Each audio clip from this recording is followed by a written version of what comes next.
पूजा जी प्रार्थना करवाइए।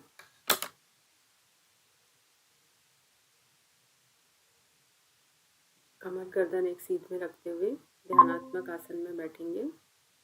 गहरी श्वास लेंगे। डबल काउंट में एक्सेल। फिर से गहरी श्वास।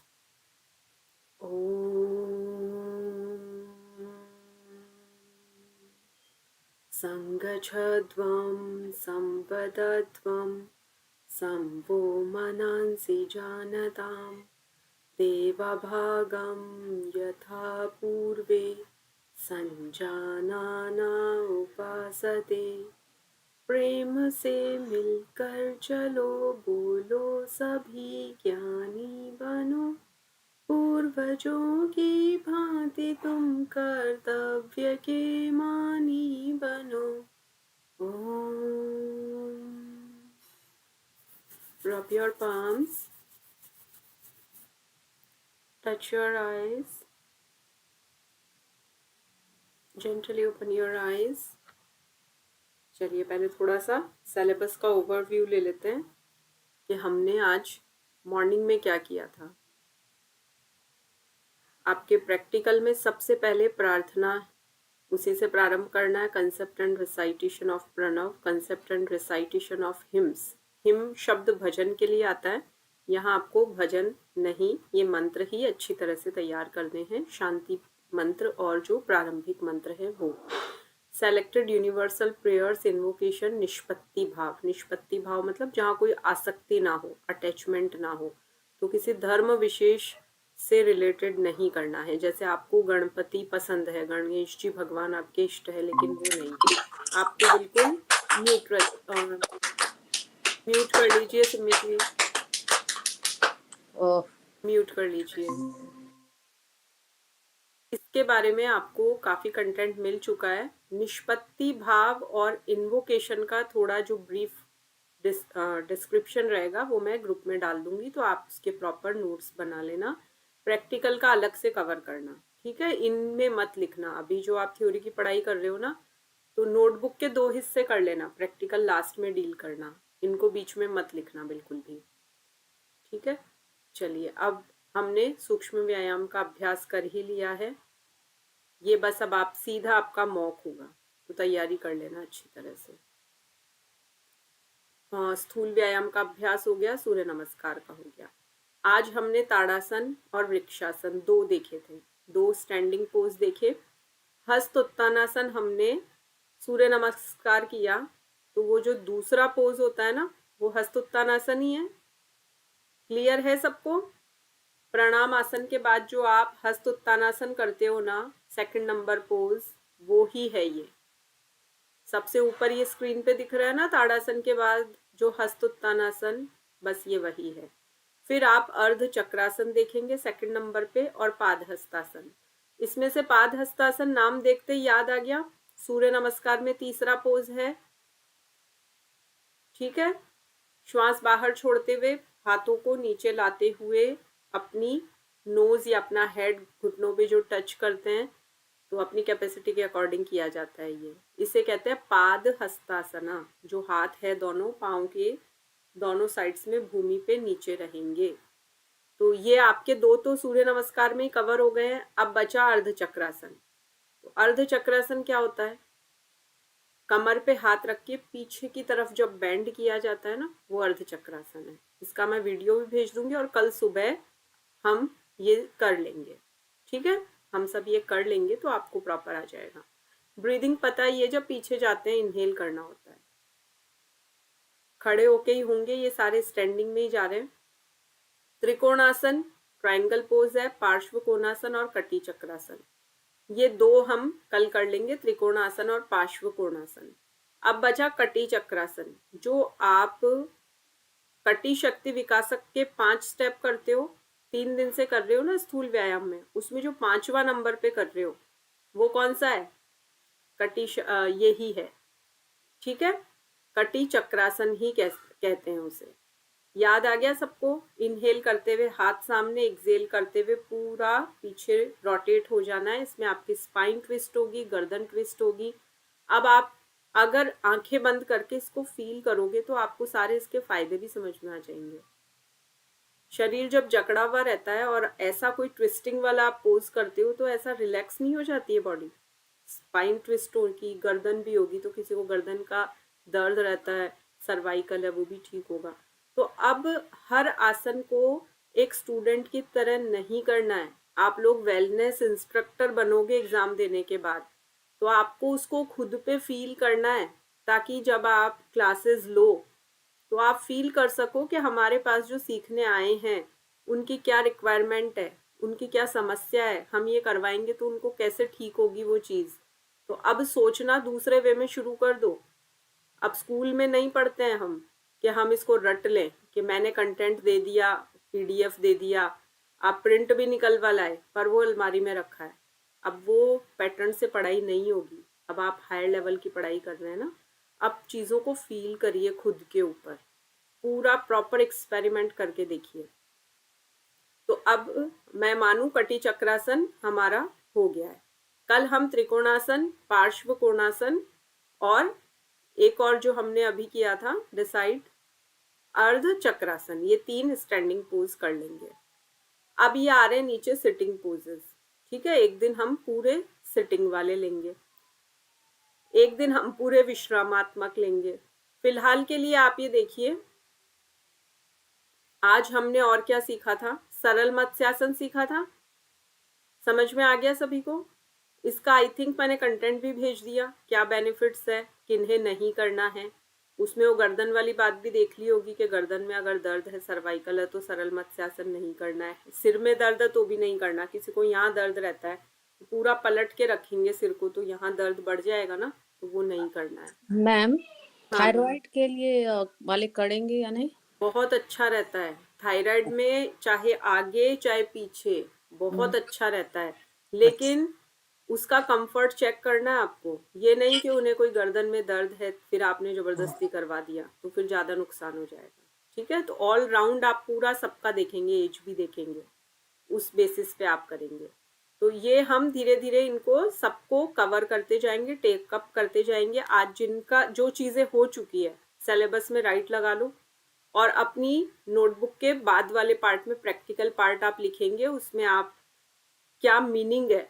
देखो एग्जामिनर ऐसे भी पूछ लेते हैं। मैंने आज वृक्षासन ताड़ासन का भेजा, उनका अर्थ बताया था ना, वृक्षासन क्या होता है, ताड़ासन क्या होता है, ताड़ का पेड़, पाम ट्री। इंग्लिश नेम्स भी कर लेना, बाइलिंगुअल तैयारी रखो। कई बार एग्जामिनर ऐसे भी मिल जाते हैं, वहाँ कुछ इंग्लिश में भी पूछ लिया जाता है, तो वहाँ सब बताना है प्रॉपरली, घबराना नहीं है। तो इनके इंग्लिश नेम्स भी पता होने चाहिए। सबसे पहले आसन के नाम का अर्थ पता होना चाहिए, फिर उसकी विधि, फिर वो कैसे, विधि मतलब कैसे करना है, फिर किन्हें नहीं करना है, अवॉइड करना है वो, और बेनिफिट्स हो जाएंगे। तो ये इस तरह से हर एक आसन की तैयारी होगी। ओके,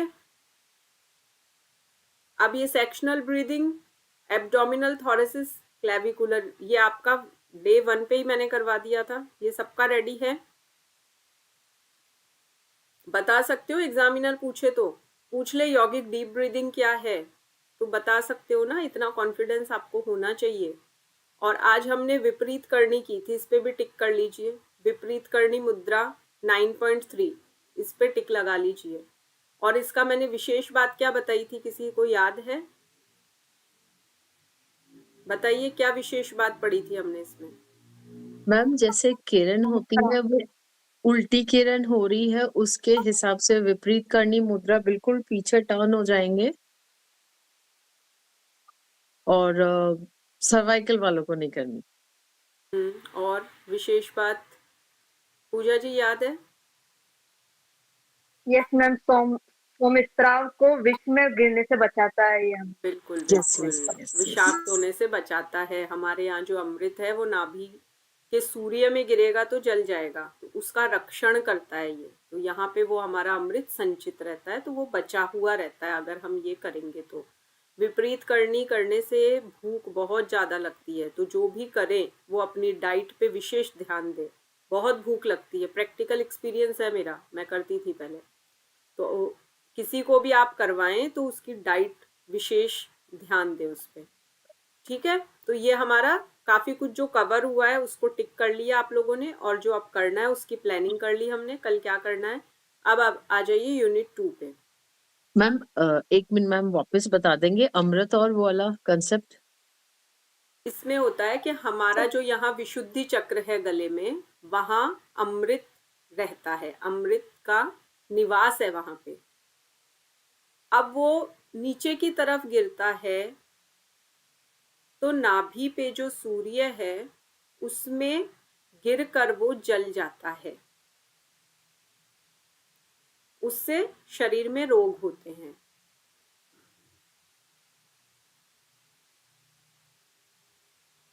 अगर हम पाम ऊपर करेंगे तो अमृत का रक्षण होगा, वो नाभि पे नहीं गिरेगा, तो इससे प्राण अपान का संयोग होगा, रोगों का नाश होगा। मैं भेज दूंगी, डोंट वरी, इसका मैं कंटेंट भेज दूंगी आपको। ऐसा कुछ रहे तो पर्सनली थोड़ा सा आप पूछ भी सकते हैं, एक मैसेज में मैसेज आप डाल दीजिए, मैं बता दिया करूँगी। यूनिट 1 हमारा कंप्लीट है। अब हम आएंगे यूनिट 2 पे। हमने प्रारंभ किया था 2.6 से। 2.6 में हमने पातंजल योग सूत्र इंक्लूडिंग सेलेक्टेड सूत्रास और ये फॉलोइंग चैप्टर्स, ये कल हमने कंप्लीट कर लिया। थोड़ा सा हमने परिचय लिया था कंसेप्ट ऑफ चित्त एंड चित्त भूमि, चित्त वृत्ति, चित्त विक्षेप, चित्त प्रसादनम and their relationship with wellness. फिर 2.8 है बहिरंग योगा ऑफ महर्षि पतंजलि, यम नियम आसन प्राणायाम प्रत्याहार। 2.9 अंतरंग योगा ऑफ महर्षि पतंजलि, धारणा ध्यान समाधि। और फिर आगे कंसेप्ट ऑफ मेंटल वेलबींग। आज हम 2.7 करने वाले थे, बट मुझे लगा अगर हम 2.8 और 2.9 पहले कर लें तो आपको 7 ज़्यादा अच्छा समझ में आएगा, इसलिए आज हम पहले उसे ले रहे हैं, ठीक है। और बाकी जो कल पढ़ा था उसमें अगर कोई भी आपको समस्या है तो आप बताइए, पहले उसी पे बात कर लेते हैं। संयम क्या होता है, किसे कहते हैं संयम? धारणा ध्यान समाधि। तीनों को त्रयम एकत्र संयम है, तीनों को जब इकट्ठा कर दिया जाए तो संयम होता है। यस, कोई डिफिकल्टी किसी को पूछना है, आगे बढ़े। मैम 1 मिनट, वो अभी हम लिख रहे थे मैम एक चीज की। हाँ मैम, वो देश वाला था ना, 50 वाला सूत्र, देश बहाय काल अभ्यन। बंधस, देश काल हाँ जी, बस 15 ये नियम। एक बार क्लियर कर दीजिए। हाँ, देश का मतलब समय से है? नहीं, देश जगह, नहीं, देश जगह है। यानी जगह, काल यानी समय। जैसे इंग्लिश में टेंस ठीक। होते हैं ना, हाँ टाइम, जी, काल, हाँ और जी। संख्या मतलब नंबर्स। यस मैम, तो ठीक है। देश यानी जगह, एक जगह पे जगह। रोकना है, एक प्लेस पे, ठीक है, जो स्थान, समय और संख्या से नियंत्रित होते हैं। बाह्याभ्यंतर स्तंभ वृत्तिर देश काल संख्या भी परिदृष्टो दीर्घ सूक्ष्म है। और बताइए कोई डिफिकल्टी? ये नाम याद है? कोमल जी बोलिए, महर्षि पतंजलि के अनुसार कितने प्रकार के प्राणायाम हैं और क्या नाम है उनका? याद है, कल ही पढ़ा था हमने। देखो, आसन के 3 सूत्र पढ़े थे, स्थिर सुखम आसनम, ये तो अब तक सबको याद हो ही गया होगा। इससे ज्यादा इजी तो पूरे योग सूत्र में कोई वो नहीं होगा। स्थिर सुखम आसनम, ये तो डे 1 से मैं बोल ही रही हूँ कि आपको बैठने का बताया तो भी यही कहा ना, स्थिर सुखम आसनम, जिसमें आप सुखकारी महसूस करो, स्थिर फील करो, हिलो डुलो मत, शांति से बैठो, स्थिर सुखम आसनम, ये सबको याद होगा। उसके बाद प्रयत्न शैथिल्यानंत समापत्तिभ्याम, अब प्रयास ढीला छोड़ दिया, प्रयत्न भी नहीं करना पड़ रहा, मतलब मैं नेचुरली बैठी हूँ अगर उस आसन में, आप शांत भाव से बैठे हो बिना हिले डुले, और मन भी आपका लगने लगा है, शांत होने लगा है, और फिर आपको ये भी असर नहीं पड़ रहा कि ततो द्वंद्वान अभिघात है। अब ये जो कथावाचक होते हैं महाराज लोग, ये कितनी देर आसन पे बैठते हैं बिना हिले डुले, पानी भी नहीं पीते, लगातार बोलते हैं, और पानी नहीं पीते क्यों? क्योंकि फिर नहीं तो उनको यूरिनेशन के लिए जाना होता है। तो कितना कंट्रोल करते होंगे, आसन की कितनी सिद्धि होती होगी, तब घंटों तक बैठ पाते हैं ना एक आसन पे। तो फिर सर्दी गर्मी सुख दुख परेशान नहीं करते। ये प्राणायाम वाला सूत्र हो गया। हाँ, बताइए प्राणायाम के कितने प्रकार हैं? कोमल जी 4 आपसे पूछा, बोलिए। ये 8 प्रकार 8 प्रकार तो हठ प्रदीपिका और घिरण संहिता में है। महर्षि पतंजलि के अनुसार 4 प्रकार 4 प्रकार। नाम क्या है? इसको पढ़ के पता लगा? प्यार आपने रिवीजन नहीं किया? रिवीजन करना चाहिए ना, ये तो हम पहले भी पढ़ चुके हैं। प्राणायाम का पार्ट आया था यूनिट 1 में, तभी पढ़ लिया था। बाह्य अभ्यंतर स्तंभ वृत्ति विषयाक्षेपी, ये नाम ऐसे टिप्पे होने चाहिए। फिर हम विभूति पाद पे आए। विभूति क्या होती है? सिद्धियां। विभूति का मतलब सिद्धियां। अगर आप साधना करेंगे तो सिद्धियां आएगी।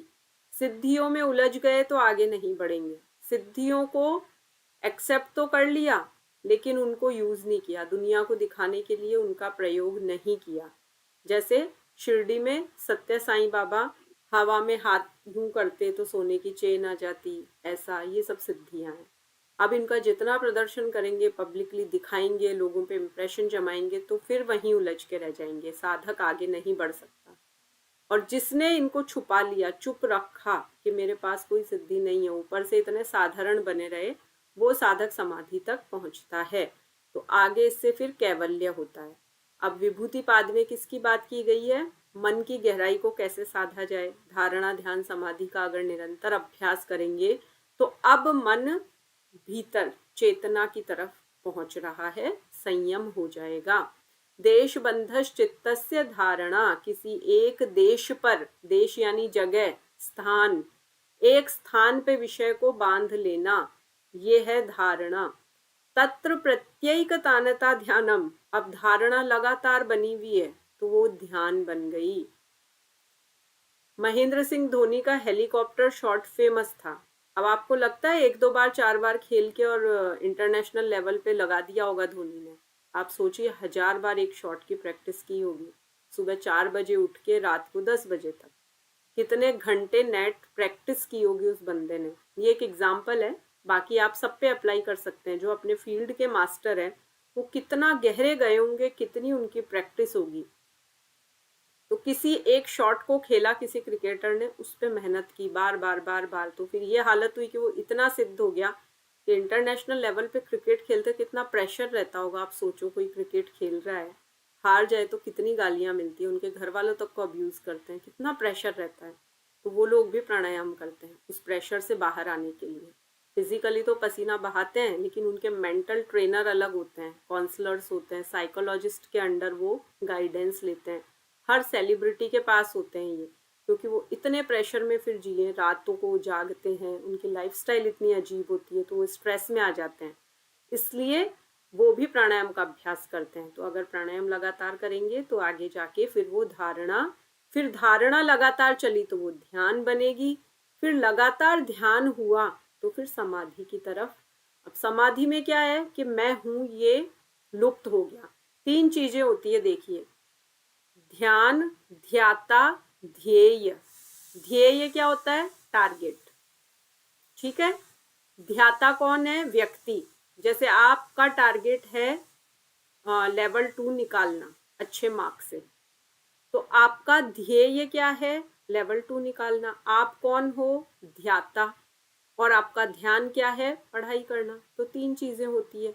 जहां ये तीनों एक हो जाए, मिक्स हो जाए, वो क्या बन जाता है? समाधि। मतलब अब अल्टीमेट वो चीज हो गई है। तो जब केवल विषय ही प्रकाशित हो और बोध लुप्त हो जाए, वो समाधि है। जहां अपने शरीर और मन का भी भाव ना रहे, साधक पूरी तरह से डूब जाए, वो समाधि है। और जहां धारणा ध्यान समाधि तीनों को एक कर लिया, एक साथ अभ्यास है, वो संयम है। त्रयम एकत्र संयम है, ठीक है। अब ये चित्त भूमि वाला ये सब हम आज पढ़ने वाले थे, बट मुझे लगा इससे पहले अगर आप अंतरंग बहिरंग योग समझेंगे तो आपको ये कंसेप्ट ज्यादा अच्छी समझ में आएगी। इसलिए हम थोड़ा सा आगे बढ़ रहे हैं। अब हम देखेंगे आज बहिरंग योग। महर्षि पतंजलि के अनुसार बहिरंग योग क्या है। तो यम, नियम, आसन, प्राणायाम, प्रत्याहार बिल्कुल सीक्वेंस से लर्न होने चाहिए, आगे पीछे कोई नहीं बोलेगा। कल इसको क्लास स्टार्ट होने से पहले सब सुना देंगे, अदरवाइज सब इसका सेल्फी मोड पे वीडियो भेजेंगे। बहिरंग योग महर्षि पतंजलि के अनुसार यम, नियम, आसन, प्राणायाम, प्रत्याहार, ये 5 बहिरंग योग है। पातंजल योग सूत्र में योग की साधना को अष्टांग योग कहा है। 8 अंग है, 8 स्टेप है, इसलिए अष्टांग योग है। अब अष्टांग योग क्यों करना चाहिए? अगर साधक को आत्मज्ञान तक जाना है, अपने आप को आत्मा का ज्ञान लेना है, खुद को जानना है, तो उसको क्रमबद्ध का क्या मतलब है? सीक्वेंस में। ऐसा नहीं कि मैं कह दूं, किसी के पास गई, किसी महान सिद्ध पुरुष के पास और कहा कि गुरुजी मुझे शिष्य बना लो और मुझे तो आप ध्यान करवा दो। तो गुरुजी कहेंगे नहीं, पहले यम का अभ्यास करके आओ, फिर नियम का करो, फिर आप आसन सिद्ध करो कि आप आधा घंटा एक जगह बैठ तो सको। मैं जिद्दी पे आई नहीं, मुझे तो आप ध्यान करवाओ, मुझे और कुछ नहीं पता। नहीं, क्रमबद्ध। आप सीधा BA MA में एडमिशन लेने नहीं जाते हैं ना, बच्चे को पहले प्रेप में करवाते हैं हम, फिर वो किंडरगार्टन, UKG LKG करके, फिर फर्स्ट में 10th क्लास करके, बिल्कुल primary, middle, secondary, senior secondary education के बाद कॉलेज पहुंचते हैं। हम सब उस प्रोसेस से पढ़ के आए हैं। तो ध्यान में भी ऐसा, इसमें भी ऐसा ही है। अष्टांग योग में भी सीधे ध्यान पे नहीं जा सकते या सीधे प्राणायाम पे भी नहीं जा सकते, यम का पालन करेंगे, फिर नियम का। तो ये सीक्वेंस सबको याद होनी चाहिए, ये लाइन याद होनी चाहिए। कोई पूछ ले कि क्यों करना है बहिरंग योग का अभ्यास, तो आप कहेंगे अष्टांग योग साधक को क्रमबद्ध अभ्यास द्वारा आत्मज्ञान तक ले जाता है। योग का उद्देश्य क्या है? समाधि।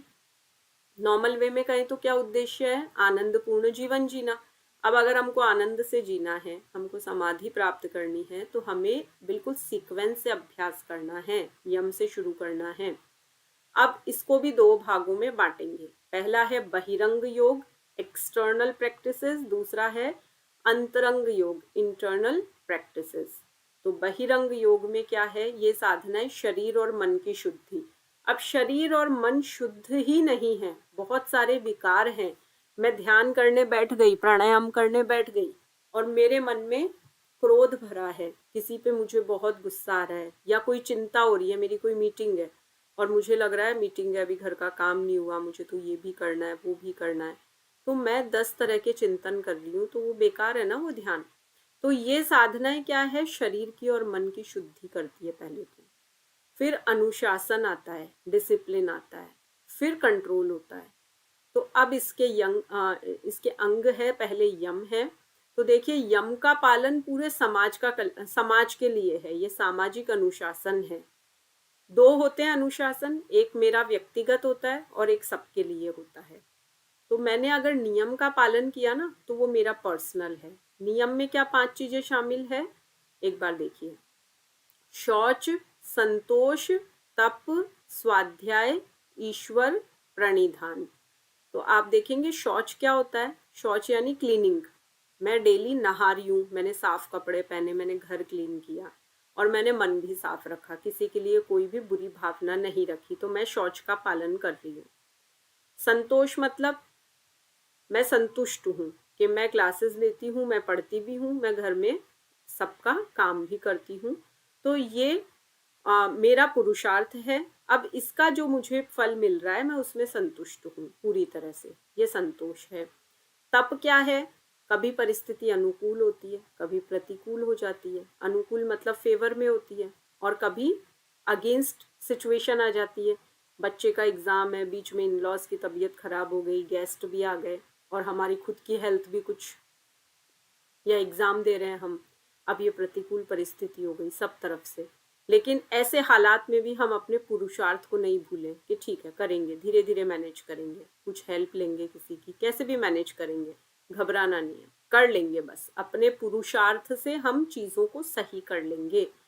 अच्छी स्थिति है, सुख है, सब तरफ से सब ठीक है, तब भी पुरुषार्थ को नहीं भूलना है कि ये नहीं कि फिनेंशियली मैं बहुत स्टेबल हूँ, पैसा है, तो मुझे अब क्यों कुछ करना है, क्यों मैं आगे पढ़ूँ, क्यों मैं कुछ और करूँ, ऐसा नहीं। उसमें भी अपने पुरुषार्थ पे कि मुझे अगर पुरुषार्थ करना है, मेरा कर्तव्य है, मुझे पढ़ने का शौक है, मुझे कुछ करना है, जॉब करनी है, कुछ लिखना है, तो अपने पुरुषार्थ को मैं ना भूलूं। स्वाध्याय मतलब मोक्ष शास्त्रों का अध्ययन। कोई ऐसे शास्त्र हैं, ऐसी पुस्तकें हैं जहां मोक्ष के बारे में बात हो रही है। आत्मनिरीक्षण, किसका निरीक्षण? खुद का, अपना खुद का निरीक्षण। दूसरों की कमी नहीं निकालनी है, उसमें ये कमी है, वो ऐसा है, वो ऐसी है, नहीं, मैं कैसी हूँ, दैट मैटर्स।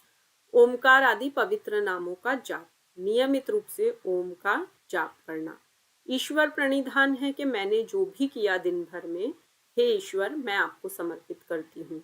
मैंने नेट का एग्जाम दिया, रिजल्ट अब आएगा, लेकिन मैंने कोई चिंता नहीं है मुझे, मैंने ईश्वर को समर्पित कर दिया कि अगर मैंने मेहनत की है तो मुझे अच्छा फल मिलेगा, नहीं मिलता है मैं फिर प्रयास करूंगी। तो मैंने हर चीज जब ईश्वर को दे दी तो फिर मुझे चिंता नहीं रही। अब ये जो 5 चीजें आपने देखी है ना, ये व्यक्तिगत है।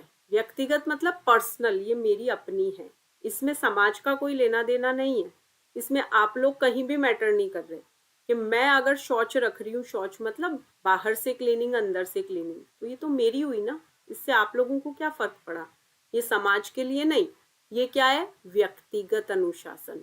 तो इस शब्द को याद रखोगे, ठीक है? आपका भी जो टेस्ट होगा उसमें पूछा जा सकता है। नियम व्यक्तिगत होते हैं, सामाजिक होते हैं, नैतिक होते हैं या व्यावहारिक होते हैं, ऐसा कुछ भी पूछा जा सकता है ना एमसीक्यूज में। तो एक तो ये याद रखना है, एक बिल्कुल ये सब ऐसे याद होने चाहिए, टिप पे मैंने पूछ लिया स्वाध्याय क्या है, तो ये 3 चीजें बोलनी ही है। मोक्ष शास्त्रों का अध्ययन, आत्मनिरीक्षण, ओमकार आदि पवित्र नामों का जप।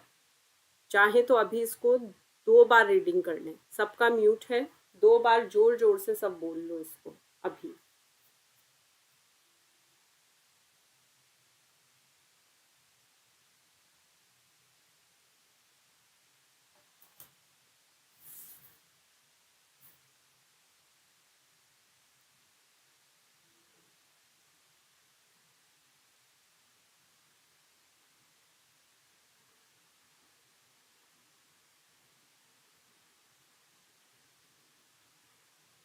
बिल्कुल, ये स्वाध्याय की परिभाषा ऐसे कि ऐसे 3 बातें आनी चाहिए, तब में ये कि ये परिभाषा होनी चाहिए। बोलने को आप अपने अर्थ लगा के बोल सकते हो, तप यानी तपना, तप यानी योग सूत्र के अनुसार एक जगह आता भी है 3.40 में है शायद, शरीर में गर्मी उत्पन्न करना, ताप उत्पन्न करना। कहीं भी और कोई परिभाषा नहीं लेनी, यही लेनी है। बिल्कुल अच्छे से कर लेंगे सब इनको, ठीक है? इसके नोट्स बनाएंगे, लर्न करेंगे, क्योंकि ये टेस्ट में आएगा। अब हम आएंगे यम पे। नियम पहले इसलिए पढ़े कि मुझे व्यक्तिगत शब्द का मीनिंग बताना था। तो यम तो है समाज के प्रति, सामाजिक अनुशासन, और नियम है व्यक्तिगत अनुशासन। आसन क्या है? आसन करते हैं आप किस लिए करते हैं? शरीर को स्थिर, स्टेबल बनाना, लचीला, फ्लेक्सिबल बनाना और हेल्दी बनाना। स्वस्थ यानी हेल्दी बनाना। तो आसन का अभ्यास किस लिए किया जाता है? शरीर को स्टेबल, फ्लेक्सिबल एंड हेल्दी बनाना। प्राणायाम किस लिए करते हैं? श्वास और प्राण का नियंत्रण, प्राणों को आयाम देना, विस्तार करना, श्वासों पे नियंत्रण स्थापित करना, कंट्रोल करना अपनी ब्रीदिंग को। प्रत्याहार क्या है? बाहरी विषयों से मन को हटाना। कोई अच्छा दृश्य देख के मुझे लग रहा है कि ये मूवी तो आज देखेंगे, क्लास मिस कर देते हैं, कोई बात नहीं, मूवी देखनी, आंखों को अच्छी लग रही है, टंग को अच्छा लग रहा है, आइसक्रीम खाएं, इतनी सर्दी है तो भी मन हो रहा है। अब ये तो है नियंत्रण नहीं होना। और जहाँ कंट्रोल है कि नहीं, मुझे क्लास करनी है, मुझे पढ़ाई करनी है, मुझे अच्छा रिजल्ट चाहिए, मैंने कंट्रोल कर लिया, मैं उस तरफ देखूंगी ही नहीं। मुझे बिल्कुल ऐसी कोई चीज़ नहीं खानी जो मेरी हेल्थ के लिए बुरी है, मुझे ऐसे कोई शब्द नहीं सुनने, किसी की निंदा नहीं सुननी, कोई किसी की गॉसिपिंग कर रहा है, बुराई कर रहा है, मैं साफ वहाँ से हट जाऊंगी कि नहीं, मुझे नहीं सुननी है किसी और की बुराई, मुझे क्या मिलेगा उससे, मैं डिटैच हूँ वहाँ से। तो मैंने हर तरफ से अपनी सारी इंद्रियों को, ये मेरी ज्ञानेंद्रियाँ हैं, कर्मेंद्रियाँ हैं, उन सबको डिटैच किया और अंदर केंद्रित कर लिया। ये है प्रत्याहार। कछुआ क्या करता है? कोई भी खतरा होता है तो कछुआ तुरंत अपने खोल में सिकुड़ जाता है ना अंदर, तो क्या करता है, वो प्रत्याहार करता है। तो प्रत्याहार को याद रखने का सबसे बेस्ट एग्जाम्पल क्या है, कछुआ। और बाकी तो मैं हमेशा खाने पीने के और सारे एग्जाम्पल मूवीज के देती रहती हूँ। वो एग्जाम्पल मैं इसलिए लेती हूँ कि हम एवरीडे लाइफ से उसको कनेक्ट कर सकें। कई बार हम कोई रील देखते हैं ना, मोबाइल खोलते हैं कोई इन्फॉर्मेशन लेने के लिए और कोई रील अच्छी लग जाती है, 1 2 3 4 और देख लें, थोड़ी सी 5 मिनट और, फिर करते करते बहुत टाइम चला जाता है। अब अगर आपने जिस समय कंट्रोल कर लिया, नहीं बिल्कुल नहीं देखनी, देखनी ही नहीं है, एक देखी तो 10 निकलेगी, तो आपने प्रत्याहार कर लिया। जैसे कछुआ अपने अंग समेट लेता है, आपने अपनी इंद्रियों को बाहर के विषयों से हटा के अपने भीतर सेंट्रलाइज कर लिया। अब बहिरंग योग क्या करता है, साधक को शरीर और मन की तैयारी कराता है। मेरी बॉडी तैयार हो गई है, आसन वगैरह करके, प्राणायाम करके मेरा मन तैयार हो गया है, प्रत्याहार हो गया है। अब मैं आगे की साधना के लिए तैयार हूं। अगर मैंने ये 5 स्टेप कर लिए, भाई एक छत पे जाना है और सीढ़ी है, तो कहीं डायरेक्ट ऊपर चढ़ सकते हो क्या? पहली पे चढ़ोगे, दूसरी, तीसरी, चौथी, फिर ही तो छत पे पहुंचोगे। तो अष्टांग योग ऐसे 1 बाय 1 स्टेप जाएगा। अब आपके जो 5 यम हैं वो सामाजिक और नैतिक अनुशासन है, ये पूरे समाज के हित के लिए है। पतंजलि योग सूत्र के अनुसार यम मानव जीवन की नैतिक नींव है। नींव यानी फाउंडेशन, उसका मूल है। इनका उद्देश्य क्या है, समाज में शांति, मन में संतुलन और योग साधना की पात्रता विकसित करना। मन में बैलेंस कब आएगा, समाज में शांति कब आएगी, जब हम यम का पालन करेंगे। अब ये यम क्या है, इनको आज हम विस्तार से देखेंगे। पहला है अहिंसा, किसी को कष्ट न पहुंचाना। हिंसा यानी वॉयलेंस, अहिंसा जहाँ वॉयलेंस नहीं है। तो वॉयलेंस जरूरी नहीं हम मारपीट के ही करें, कभी कभी शब्दों से भी किसी को हर्ट कर देते हैं, कभी कभी अपने फेस के एक्सप्रेशन से हर्ट कर देते हैं। बच्चे को कैसे डराते हैं, हर बार बच्चे को पीटते नहीं है, ऐसा मुंह बना दो, आंखें दिखा दो, बच्चा वहीं डर जाएगा। तो वो भी एक प्रकार की हिंसा है। तो अहिंसा का अर्थ केवल शारीरिक हिंसा से बचना नहीं, बल्कि मन, वाणी और कर्म से किसी को पीड़ा नहीं देनी है। मन में भी किसी का बुरा नहीं सोचना है, किसी को श्राप नहीं देना है कि इसका ये बुरा हो जाए, वाणी से भी नहीं देना है और कर्म भी नहीं करना है।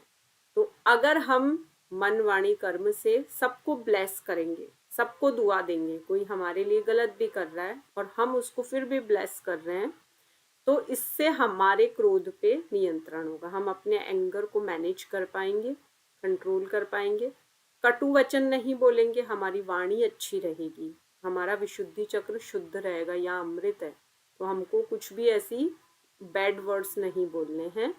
हम द्वेष नहीं रखेंगे और फिर हम में सबके लिए करुणा आएगी। कोई हमसे हेल्प के लिए बोलेगा तो हम क्विकली उसकी हेल्प करेंगे, हमें करुणा का भाव आएगा कि अरे ये आत्मा ही तो परमात्मा है, किसी ने अगर हेल्प के लिए बोला है तो हम कर देते हैं। तो जीवन में इसका क्या प्रभाव होगा, हमारा मन शांत रहेगा, हमारा स्ट्रेस कम होगा और हमारी रिलेशनशिप अच्छी होगी। परिवार में, पड़ोसियों से, रिश्तेदारों से, सबसे हमारे संबंध मधुर होंगे, अच्छी रिलेशनशिप्स होगी। तो ये हमें किसका बेनिफिट मिल रहा है, अहिंसा का। अगर हमने अहिंसा का पालन किया तो हमें ये सब, तो पहले आप अहिंसा का एक शब्द में, एक लाइन में अर्थ बता देंगे, फिर इसकी ये परिभाषा है, ये आपको पता होनी चाहिए। और ये चीजें बहुत कॉमन हैं, आप अपने आप से निकाल सकते हैं, ठीक है।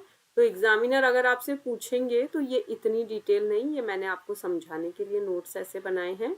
आप केवल ये परिभाषा 2 लाइन की बड़े अच्छे से तैयार कर लो, अहिंसा हो गया। तो आप बहिरंग योग पे बोल सकते हो, या आपसे कह दे यम नियम के बारे में बताइए मॉक में, तो आप यम नियम के बारे में, 5-5 है, पांचों को सीक्वेंस से करना है। अहिंसा के बाद सत्य, सत्यनिष्ठ जीवन, सत्य से भरा हुआ जीवन। तो सच किस में होना चाहिए, हमारी सोच भी सच्ची होनी चाहिए, हम थिंकिंग भी अच्छी रखें, हमारी वाणी भी सच्ची हो और हमारे कर्म भी ऑनेस्ट हो। तो छल, कपट, झूठ से मुक्त जीवन की शिक्षा देता है। सच बोलना, दिखावा नहीं करना। जीवन में इसका क्या प्रभाव है, लाइट रहता है इंसान, मन हल्का रहता है, आत्मविश्वास बढ़ता है, अपने आप पे विश्वास बढ़ता है सच बोलने से। कहते हैं ना कि एक झूठ को छुपाने के लिए 100 बोलने पड़ते हैं, तो बेटर है एक सच बोल दो, तो आपको कुछ भी नहीं छिपाना है। तो झूठे आदमी की सबसे बड़ी प्रॉब्लम क्या है, जो इधर उधर बैठ के कहानियां झूठी बनाते हैं ना, वो फिर बाद में भूल जाते हैं, मैंने उसको क्या बोला था, इसको क्या बोला, वो क्या बहाना था। सच वाले की कोई प्रॉब्लम नहीं है, वो हर जगह एक लाइन बोल के उसको बात खत्म करनी है। इसलिए सत्य बहुत जरूरी है। अस्तेय यानी चोरी का त्याग। अस्तेय धन की चोरी नहीं, श्रम, अधिकार, समय किसी का हमने लिया है तो वो भी फिर अस्तेय हो गया। मतलब 1 घंटे में यहाँ मैं अपनी बात आपको समझा पा रही हूँ, मैंने आपको प्रैक्टिकल में भी समझा दिया, पर्सनली आपने कुछ पूछा ठीक है, लेकिन कई स्टूडेंट्स ऐसे होते हैं अनयूजुअल टाइम पे। मुझे मतलब 9:30 किसी स्टूडेंट का कॉल आया, आई फेल्ट सो सिक कि आपका फैमिली टाइम है या आप सो रहे हैं उस समय, फैमिली के साथ हैं, अब आप किसी का टाइम नहीं ले सकते। आप किसी से कोचिंग ले रहे हैं इसका ये मतलब नहीं है कि वो आपके लिए हर समय अवेलेबल है। और कोई इमरजेंसी नहीं थी, कई बार होता है कि हाँ फॉर्म भर रहे हैं, कोई बहुत क्लू ऐसा है कि पूछना ही ज़रूरी है, विदाउट एनी रीज़न कोई कर रहा है, तो इसका मतलब आप अस्तेय कर रहे हो, किसी का कुछ छीन रहे हो आप। तो किसी का श्रम है, किसी का अधिकार है, किसी का समय है, अनुचित रूप से नहीं लेना है, उचित रूप से लीजिए, तो वो कुछ नहीं छीनना है। इवन लोग क्या करते हैं, मेरी एक कहानी पब्लिश हुई थी एक मैगजीन में, उसको किसी ने नाम करके, ये आज के 14 ईयर्स पहले की बात है, वो किसी और मैगजीन में पब्लिश हो गई किसी के नाम से पेपर में। तो मेरे स्टूडेंट का मुझे कॉल आया, मैम ये तो आपने लिखी थी, मैंने तो ये 6 महीने पहले पढ़ी और आज देखो ये ऐसे आई है। इनका इसको चोरी कहते हैं, ये होती है। लोग पीएचडी करते हैं, एक दूसरे के डेजर्टेशन पुराने निकाले चोरी करके। पहले तो पीएचडी भी ऐसे ही हो जाती थी, आजकल तो काफ़ी ट्रांसपेरेंट हो गया है ऑनलाइन होने से। अदरवाइज लोग पूरी थीसिस चुरा के लिख लेते थे, और इवन ये नाम भी नहीं देते कि हमने ये कंटेंट उनका लिया है, तो ये भी एक तरह की चोरी है। तो अस्तेय में क्या है कि ज़रूरी नहीं चोरी धन की ही हो, चोरी किसी का समय छीनना, श्रम छीनना, अधिकार छीनना।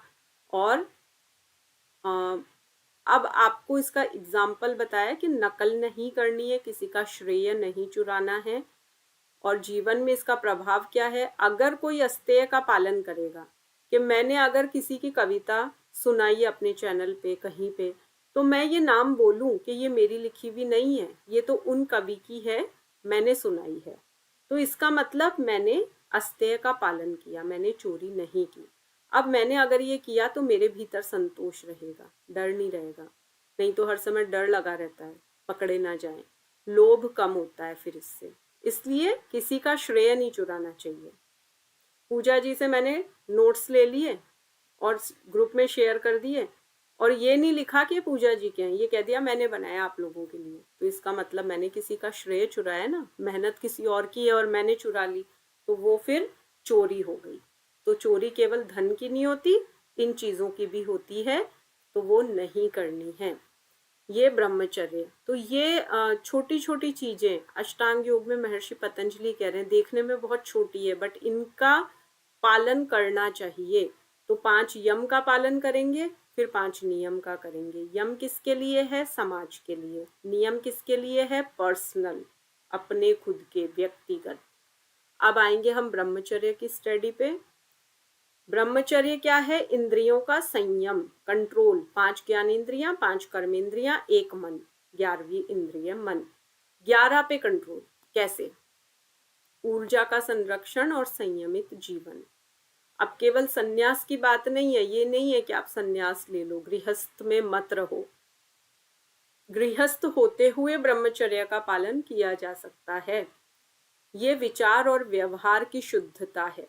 विचार शुद्ध होने चाहिए, व्यवहार शुद्ध होने चाहिए। आप लोग अगर श्री कृष्ण भगवान की कथाएं सुनते हैं तो सुना होगा 16,108 रानियां, उसके बाद भी उनसे बड़ा ब्रह्मचारी कोई नहीं, श्री कृष्ण से बड़ा। तो बड़ा आश्चर्य होगा सबको सुन के, क्योंकि वो मन से लिप्त नहीं थे। वो केवल, उन्होंने 16,000 उन राजकुमारियों से विवाह क्यों किया, क्योंकि उन्हें फिर समाज में यातना मिलती। नरकासुर नाम के राक्षस ने उनको बंदी बना लिया, राजकुमारियों को। अब जब भगवान श्री कृष्ण ने उन्हें कैद से छुड़ाया और कहा जाओ अपने घर, तो उन्होंने कहा अब हमें समाज स्वीकार नहीं करेगा, हम इतने समय एक राक्षस की कैद में रही हैं। तो भगवान ने उन सबसे विवाह कर लिया। किस लिए? कि उनको सामाजिक यातना नहीं मिले। लेकिन उसके बाद भी वो क्या है? ब्रह्मचारी, क्योंकि उन्होंने मन से लिप्त नहीं हुए, अपना कर्तव्य समझ के वो काम किया। उन्होंने किसी भोग के लिए ऐसा नहीं किया, उन्होंने योग किया। तो ब्रह्मचर्य का अर्थ ये नहीं है कि आप गृहस्थी छोड़ दें। गृहस्थी में रहते हुए कैसे ब्रह्मचर्य का पालन होगा? ये जो डार्क फॉन्ट लिखे हुए हैं ना ब्लू कलर में, आप ये 3 पॉइंट लर्न कर लेंगे तो ब्रह्मचर्य की पूरी डेफिनेशन आ जाएगी। सपोज वाइवा में एग्जामिनर ने आपसे 5 यम पूछे, तो आपको 1 से 1.5 मिनट में 5 बताने हैं। तो आप पहले 5 का नाम बोल देंगे, फिर एक एक को जब डिस्क्राइब करेंगे, जब चौथे नंबर पे ब्रह्मचर्य का नंबर आए बोलने का, तो आप इतना सा बोलिए, सप्त धातुओं का संरक्षण, संयम पूर्वक जीवन जीना, ईश्वर के आदेशों का पालन करना। बस कंप्लीट डेफिनेशन है। कुछ और एग्जामिनर इसके बाद आपसे पूछेंगे ही नहीं कि इसको और क्लैरिफाई करो, डिफाइन करो। तो आप इनको बिल्कुल की नोट्स में लिखेंगे भी, लर्न करेंगे, बिना देखे लिखेंगे, चेक करेंगे। अदरवाइज आप वीडियोस बना के भेज सकते हैं, जो भी चीज़ आपको ठीक लगे, आपको बस करना है रेडी। तो संन्यास नहीं, विचार और व्यवहार की शुद्धता है। सप्त धातुएं कौन सी है? आपका 3rd यूनिट जो आएगा अब, उसमें आयुर्वेद का एक पार्ट है, वो हम पढ़ेंगे। वहाँ हम सप्त धातुओं के नाम पढ़ेंगे। अगर अभी मैं बोल भी दूंगी तो अभी आप लोग याद नहीं रख पाओगे, तो डोंट वरी, आपकी 3rd यूनिट में हम सप्त धातुओं का नाम डिटेल से पढ़ेंगे, पूरा उसको विस्तार से समझेंगे। ओके। और संयम पूर्वक जीवन जीना मतलब संयम होना चाहिए, असंयम ना हो कि जब मन आया खा लिए, जब मन आया घूमने निकल गए, जंक फूड खा लिया, मूवीज देख ली। ऐसा असंयम पूर्ण जीवन नहीं होना चाहिए। संयम से रहें, वो ब्रह्मचर्य है। ईश्वर के आदेशों का पालन करें। अब जो व्यक्ति ब्रह्मचर्य का पालन करेगा उसको क्या लाभ होगा? क्या उसका जीवन अलग होगा? उसकी शारीरिक शक्ति बढ़ेगी, मेंटल क्लैरिटी आएगी और उसका आत्मबल बढ़ेगा, आत्मा का बल बढ़ जाएगा। तो ये हमने पढ़ा चौथा यम। अब हम पढ़ेंगे 5वां यम, अपरिग्रह। अ लग गया, परिग्रह होता है कलेक्शन, और अपरिग्रह मतलब कलेक्शन नहीं होना, संग्रह से मुक्ति। तो अब आप कहेंगे कि हम तो गृहस्थ हैं, कलेक्शन तो रखना पड़ता है, बर्तन भी एक्स्ट्रा रखने पड़ते हैं, गेस्ट आ जाए, बहुत कुछ, हर चीज़ चाहिए। इवन हम मार्केट जाते हैं तो केवल रोज़ाना जितनी ग्रॉसरी थोड़ी लाते हैं, अच्छी मात्रा में 4-5 किलो चावल भी लाते हैं, दालें भी लाते हैं, सब तरह की अच्छी क्वांटिटी, 1-2 महीना आराम से चले, कोई गेस्ट आ जाए तो भागना ना पड़े मार्केट। तो ये तो करना ज़रूरी है, संग्रह तो ठीक है। महर्षि पतंजलि ये कह रहे हैं, अनावश्यक वस्तुएं और विचार जमा नहीं करना है। हम कई बार पकड़ पकड़ के रखते हैं ना, कि आज के 3 साल पहले मेरी मौसी सास ने मुझे ऐसे कहा था, अब की मिलने दो, ऐसा जवाब दूंगी कि दोबारा बोलने जैसी नहीं रहेगी। तो 3 साल पहले की बात मैंने यहाँ रखी है, तो मतलब मैं क्या कर रही हूँ? कलेक्शन कर रही हूँ। और किसका? वेस्ट का, मतलब एक कूड़ा जमा कर रही हूँ माइंड में। हम डेली डस्टबिन फेंकने जाते हैं ना, स्वच्छ भारत का इरादा, गाड़ी आते ही भागती है हर महिला कि घर में वेस्ट नहीं रखना है। घर में तो वेस्ट नहीं रखेंगे, किचन का डस्टबिन अलग होता है, रूम के बाहर डस्टबिन अलग है, मेन गेट पे अलग रखते हैं कि वो गाड़ी आएगी तब डालना है। लेकिन माइंड में कितने कितने साल वाला वेस्ट है वो पता ही नहीं है। तो महर्षि पतंजलि कहते हैं कि ना तो आपको घर में अननेसेसरी चीज़ें रखनी है और ना माइंड में अननेसेसरी बातें रखनी है। लोभ, ईर्ष्या और असंतोष को ये समाप्त करेगा। आप जितना क्लीन रहेंगे, जितना साफ रहेंगे, ये उतना ही आपके लिए। हम वास्तुशास्त्र के टिप्स पढ़ते हैं, उसमें आता है ना, घर में ऐसे ताले मत रखो जिनकी चाबी नहीं है, घर में कबाड़ मत रखो, जो चीज़ें 1 साल से काम नहीं आ रही है वो निकाल दो, अपने कपड़े दान कर दो। मतलब जो आप नहीं पहन रहे हो, 1 साल से आपने पहना भी नहीं है, तो उनको मत रखो। तो ये अनावश्यक वस्तुएं हैं जो हमें काम नहीं आ रही है, और थॉट्स भी जो हमारे बिल्कुल काम की नहीं है। किसने कब क्या कहा, किसके बारे में, मेरी ये बुराई कर दी, कुछ नहीं, कोई फायदा नहीं है, छोड़ दो। तो इसमें क्या शामिल है? सादगी, सिंप्लिसिटी, संतोष, मन में संतोष रहेगा। जितना हमारे पास कबाड़ कम होगा उतना हम संतोषी बनेंगे, वस्तुओं में आसक्ति कम होती जाएगी। जीवन में क्या प्रभाव है? मन हल्का होता है, लाइटनेस आती है, चिंता घटती है। अब हमने अभी कंप्लीट क्या किए थे? 5 यम, वो है सामाजिक, और फिर 5 नियम, ये है व्यक्तिगत अनुशासन। ठीक है, ये बिल्कुल सीक्वेंस से 5 लर्न कर लेना। शौच, संतोष, तप, स्वाध्याय, ईश्वर, प्रणिधान, बिल्कुल ऐसे बोलना है, और बिल्कुल ये डेफिनेशन सब प्रॉपर पता रखनी है। अब बताइए, बहिरंग योग कंप्लीट हो गया। किसी को कुछ पूछना है, प्रॉब्लम है तो बोलिए, नहीं तो हम अंतरंग योग की ओर बढ़ेंगे। बताइए, 5 यम 5 नियम पढ़े, फिर यम नियम आसन प्राणायाम प्रत्याहार, कोई समस्या इनमें?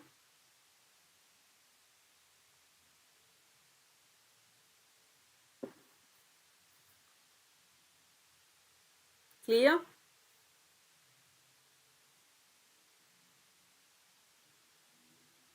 ना तो हाँ बोल रहे हैं, ना तो मौन को मैं स्वीकृति मान लूं फिर? चलिए, अंतरंग योग।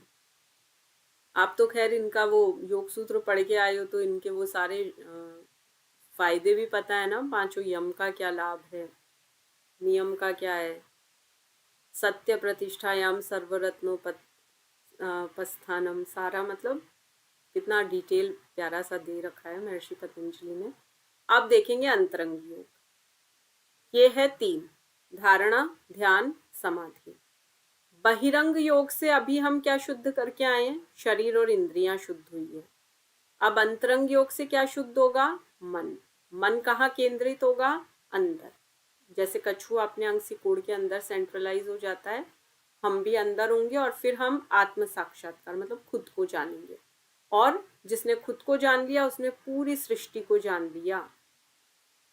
यह योग साधना का उच्चतम स्तर है, हाईएस्ट लेवल। योग साधना का सबसे ऊंचा टॉप लेवल है।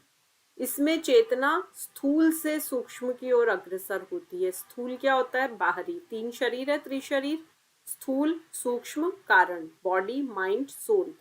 तो वैसे ही हमारी जो चेतना है, कॉन्शियसनेस है, वो बाहर की बॉडी से अंदर की तरफ सेंट्रलाइज हो जाती है, आगे बढ़ जाती है। धारणा क्या है? चित्त को किसी एक बिंदु पे केंद्रित करना। ध्यान क्या है?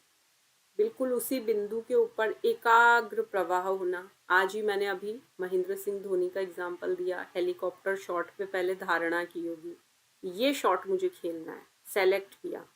कैसे खेलते हैं इसकी पूरी प्रैक्टिस, पूरी प्लानिंग, फिर निरंतर उसी की प्रैक्टिस, सुबह जम के 3 घंटे, फिर दिन में 4 से 6, फिर एक बार रात को 1 घंटे का राउंड इसी शॉट पे लेना है। तो फिर अपने आप साधक और साध्य एक हो जाएंगे। मैंने त्रिपुटी बताई ना, ध्यान, ध्याता, ध्येय। तो 3 चीजें होती है, साधन, साध्य, साधक, ये तीनों एक हो जाते हैं। अब यहाँ समाधि में सब एक हो गया, कुछ अलग है ही नहीं, मिल गया, अल्टीमेट गोल मिल गया। तो धारणा क्या है? चित्त की एकाग्रता। कल भी आपने पढ़ा था, कल जो हमने सूत्र पढ़े थे यही तो पढ़े थे सब। तो मन को किसी एक विषय, स्थान या विचार पे स्थिर कर देना। ठीक है, तो भ्रू मध्य पे ध्यान किया या अपनी ब्रीदिंग पे किया, ईश्वर पे मन को लगा लिया, ये हुई धारणा।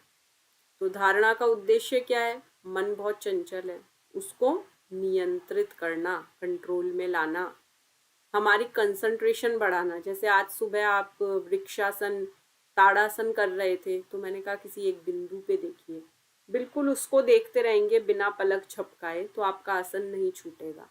तो आप केंद्रित हो गए ना वहां पे, तो आपकी एकाग्रता बढ़ी।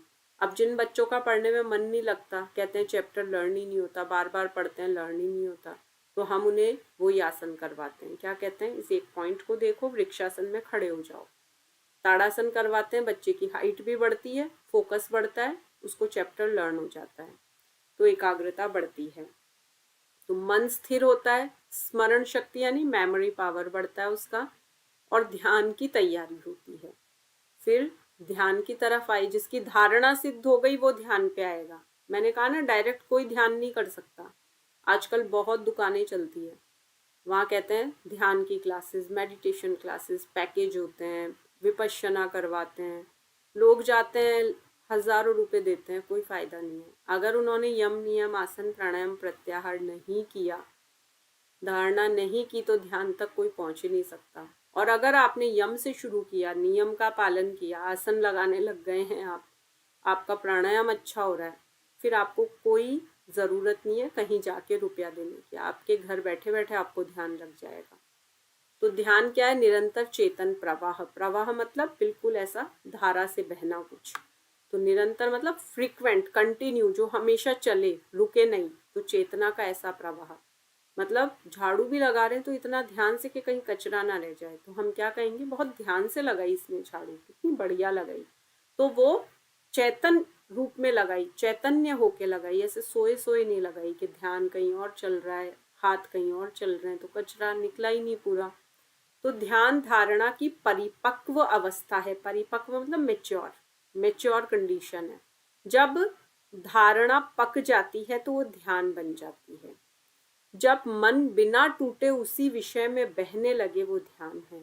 अब मन कहीं पे भी टूटा नहीं है और बिल्कुल ट्रैक पे चल रहा है, ये ध्यान है। तो विशेषता क्या है? विचारों का प्रवाह शांत हो जाएगा। जो थॉट्स हमारे इधर उधर बैठे हैं, तो ध्यान आ रहा है, अरे यार दही लाना था मार्केट से, आज तो बच्चे के कल फंक्शन है, उसकी ड्रेस की तैयारी करनी है, तो विचारों के प्रवाह इधर उधर हो रहे हैं। लेकिन ध्यान लग गया तो सिर्फ एक जगह सेंट्रलाइज, एक ही भाव में निरंतरता, बिल्कुल एक थॉट। तत्र प्रत्ययिकतानता ध्यानम, परिभाषा यही है। अहंकार का क्षीण होना, अब उसमें कोई अहम भाव नहीं रहेगा, हम उस सत्ता के साथ एक हो जाएंगे। अब ध्यान करने से क्या फायदा होता है? मेंटल पीस मिलती है, शांति आती है। इमोशनल बैलेंस, जो अच्छा लग रहा है उसको तो हम सब कुछ दे रहे हैं, और जो हमसे थोड़ा व्यवहार बुरा रखे उसको हम कुछ ना दें, गालियां दें, वो इमोशनल बैलेंस नहीं है।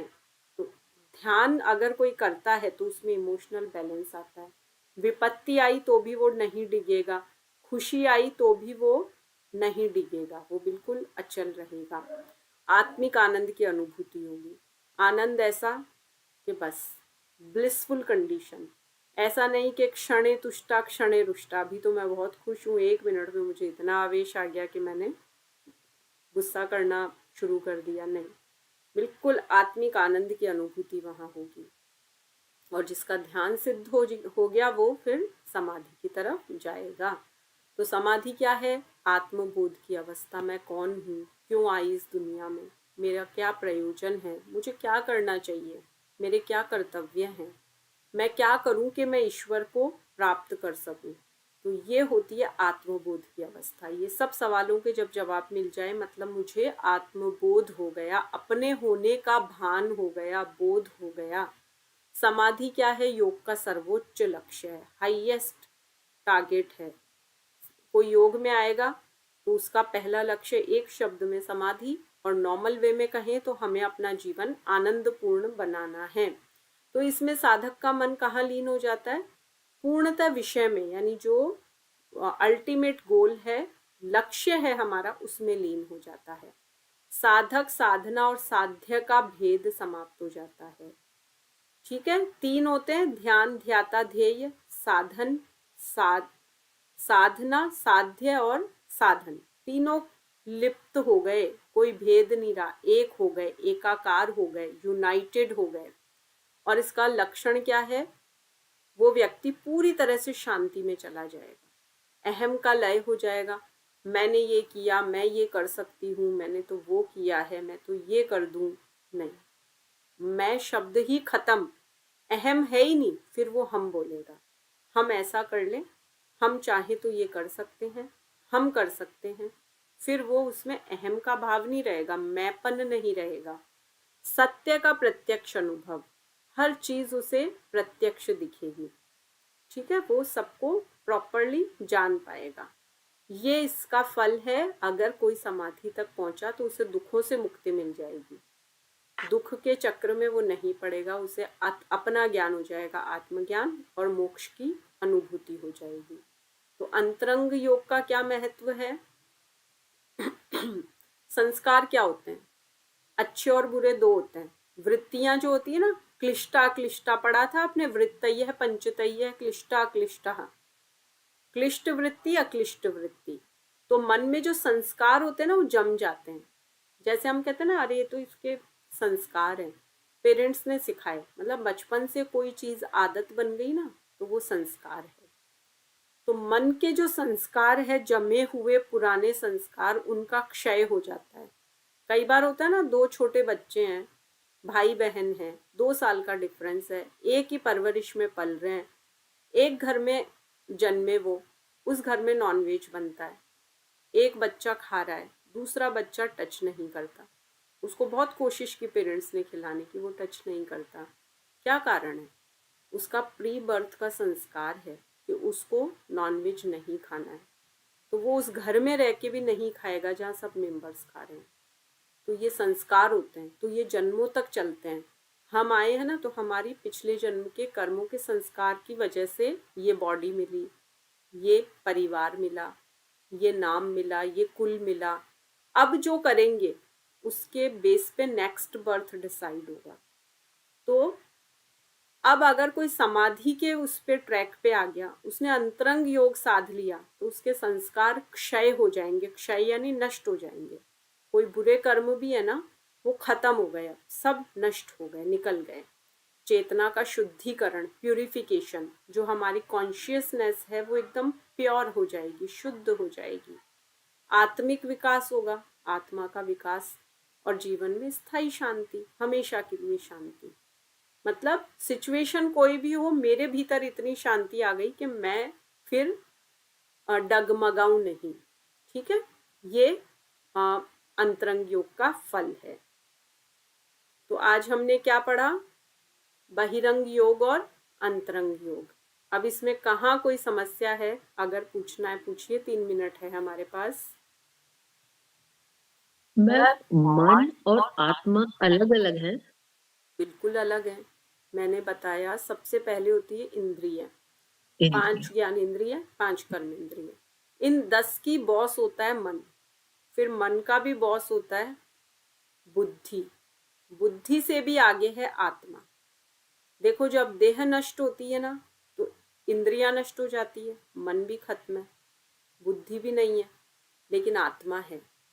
आत्मा फिर आएगी नया कॉस्ट्यूम पहन के। मैंने क्या कर्म किए उसके बेसिस पे मेरा अगला बर्थ डिसाइड होगा कि अब मैं इस परिवार में जन्मूं, मैं स्त्री बनूं या पुरुष बनूं, मैं ब्राह्मण कुल में, क्षत्रिय कुल में, वैश्य कुल में, शूद्र कुल में कहाँ जाऊंगी, ये सब मेरे इस कर्म पे डिसाइड है।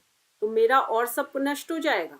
ये वाली ड्रेस खत्म हो गई मेरी, ये ड्रेस ही तो है, स्त्री की देह है, ये नाम है मेरा, ये कॉस्ट्यूम छूटेगा और मेरी आत्मा जाके नया कॉस्ट्यूम लेगी, नई ड्रेस पहनेगी। तो आत्मा नष्ट नहीं होती है, आत्मा हाईएस्ट है। ठीक है, तो ये याद रखेंगे। इंद्रियां, उससे ऊपर मन, उससे ऊपर बुद्धि, बुद्धि से ऊपर चित्त, और फिर आत्मा हाईएस्ट। आत्मा नष्ट नहीं होगी, और चित्त के संस्कार भी साथ चलते हैं। हम कहते हैं ना, खाली हाथ आए खाली हाथ गए, नहीं, हम कर्मों की पोटली लेके चलते हैं। कर्मों के बेसिस पे मैंने अभी जो 2 बच्चों का एग्जाम्पल दिया, सगे भाई बहन एक परिवार में, एक बच्चा नॉनवेज खा रहा है, दूसरा नहीं खा रहा है। क्यों? वो प्री बर्थ संस्कार लेके आया है, इसलिए नहीं खा रहा है। ठीक है, और आप पुरानी क्लासेस की रिकॉर्डिंग सुनेंगे तो एक जगह मैंने एक एग्जाम, अच्छा वो मैंने नेट वाली क्लास में दिया। चलिए, आप ऐसे मान लीजिए, एक बहुत बड़ी मैंने शायद दिया था, कोई कंपनी है, वहाँ पे एक सीईओ होता है, एक डायरेक्टर होता है, एक मैनेजर होता है, एक होता है नॉर्मल स्टाफ, इंजीनियर्स वगैरह, और उससे नीचे कौन होते हैं? हेल्पिंग स्टाफ होता है, जो क्लीनिंग करता है ऑफिस की, जो पानी वगैरह पिलाता है अपने सीनियर्स को। तो वैसे ही आप मान लीजिए कि जो इंद्रियां है वो सबसे नीचे है, लोअर स्टाफ है, उससे ऊपर मन आया, उन 10 का बॉस। 5 ज्ञानेंद्रियां, 5 कर्मेंद्रियां, उन 10 का बॉस है मन। मन से भी ऊपर बुद्धि, बुद्धि से चित्त, चित्त से भी ऊपर आत्मा है। ठीक है, क्लियर हुआ अभी? अब कंफ्यूज्ड नहीं होना है। Yes ma'am, thank you. और बताइए, जिसका भी कोई प्रश्न हो तो मैं मान के चलूं कल सब तैयार करके आएंगे, अंतरंग योग बहिरंग योग अच्छी तरह से। हमें 3 दिन हो जाएंगे महर्षि पतंजलि का ये राजयोग शुरू किए हुए। 3 क्लासेस हो चुकी है, मंडे, ट्यूसडे, वेडनेसडे। कल हम इसी को कंटिन्यू रखेंगे, इससे आगे वाला पार्ट ले लेंगे। ठीक है, इस वीक में महर्षि पतंजलि को अच्छी तरह से करना है। आपका एक टेस्ट मैं क्लास में ही ले लूंगी और बाकी तो वो होगा जो है ही, तो सब पढ़ के आएंगे। ओके, चलिए अब प्रार्थना के लिए तैयार होंगे, शांति पाठ के लिए। गहरी श्वास भरेंगे, एक्सेल, अगेन इनहेल। ओम शांति शांति शांति। सर्वारिष्ट सुशांतिर्भवतु। Rub your palms, touch your eyes. Now gently open your eyes. Hari Om.